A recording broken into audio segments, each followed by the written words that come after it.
Türkmenistanda dowam edýän maliýe ýetmezçiliginiň arasynda Lewap vilayatynda raýatlar zähmet we pensiýa haklary bank kartlaryna geçmänkä. Bankomatlaryň öňünde nowata ýazylyp başlaýarlar. Nowata ýazylýan adamlaryň sany müňden geçýär. Pulny atlaşdyrmak bilen bagly bu kynçylyklaryň arasynda bank kartlaryny ogurlaýan adamlar köpelýär.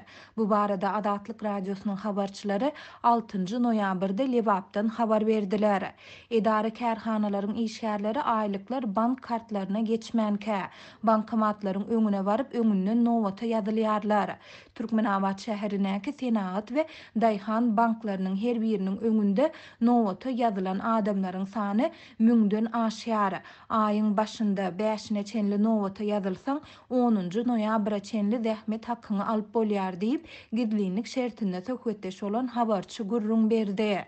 Şol bir wagtda ol vilayatda kartdan söwda etmegiň ören çäkli bolmagynda galýandygyna ünsü çekip dermanhanalaryň tasy ählisinde kart bilen derman satyn alyp bolmaýandygyny hem aýtdy. Haýsy dermanhana baryp kartdan tölejek bolsaň dermanhanaçy ýok kartdan töläp bolanok diýär. Olar munyň sebäbini internetiň işlemeýändigi, signalyň ýokdugy şol sebäpli terminalyň hem işlemeýändigi bilen düşündirýärler diýip habarçy belledi.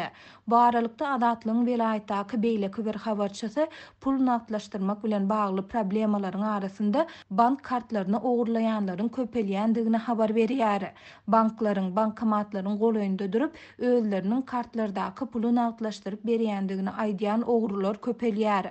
Dolu inanmasalarda pensiýa we aýlyk haklarymyzy naklaşdyryp bilsek bolar diýen derejäge gelen pensionerler hemde büdjet işgärleri şol adamlara plastik kartlaryny onun koduny ýazyp berýärler. Netijede kart bilen pullar ýitirim bolýar diýip habarçy aýtdy. Farabdaky bir bank işgäriniň anonimlik şertinde habarçymyza aýtmagyna görä, her gün bank kartlaryny ogurladan ýa-da ýitiren pensionerleriň onlarçasy özlerine değişli banklara arda tapşyrýarlar.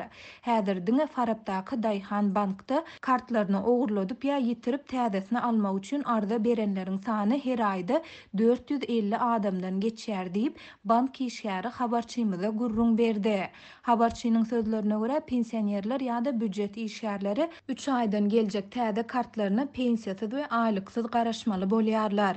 Bank işgärleri kartlaryny ogurladyp noýabryň başynda banklara arda tapşyran pensionerlere 2021-nji ýylyň ýanwar aýynyň 3-nji 10 günlüginde habar alyp görmegi tapşyrypdyrlar. Şeýle-de olar noýabr, dekabr we ýanwar aýlary üçin pensiýa haklarynyň täze kartlaryna geçiriljakdigini aýdypdyrlar diýip habarçy gurrun berdi.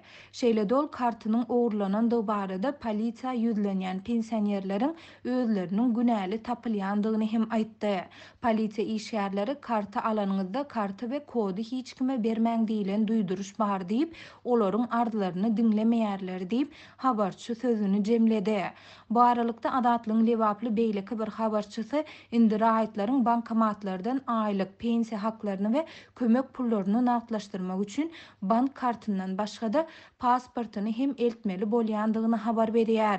Bankomatyň ýanynda duran polisiýa işgärleri raýatlaryň elindäki bank karty bilen pasportyny deňeşdirip görýärler. Eger olaryň maglumatlary deň bolmasa, olary derrew nowatdan çykarýarlar diýip habarçy munyň sebäpleri barada düşündürüş berilmeýändigini hem belledi. Adatlyk radiosu polisiýanyň bu çäresi bilen bank kartlarynyň ogurlanmagy bilen bagly wakalaryň köpelendiği barada habarlaryň arasynda haýsydyr bir ara baglanyşyň bardygyny ýa ýokdugyny häzirlikçe anyklap bilmedi. Şeýle-de Adatlyk ýokarda beýan edilenler barada Türkmenistanyň Daýhan bank, döwlet we Senat paýdarlar täjirçilik banklaryndan Farab Etrap polisiýa bölümünden komentari alyp bilmedi. Türkmenistanda dowam edýän ykdysady kynçylyklaryň fonunda soňky 3 ýyldan gowrak wagt bäri bankomatlarda nagt pul köplenç tapdyrmaýar. Pul tapdyran halatynda da onuň öňünde uzyn nowatlar emele gelýär. Ilad bank kasaplaryndaky maliýe terişdelerini nagtlaşdyrmakda dürli kösençliklere sebäp bolýar. Türkmen häkimetleri we mediasy bu kösençlikler barada gurrun etmeýärler.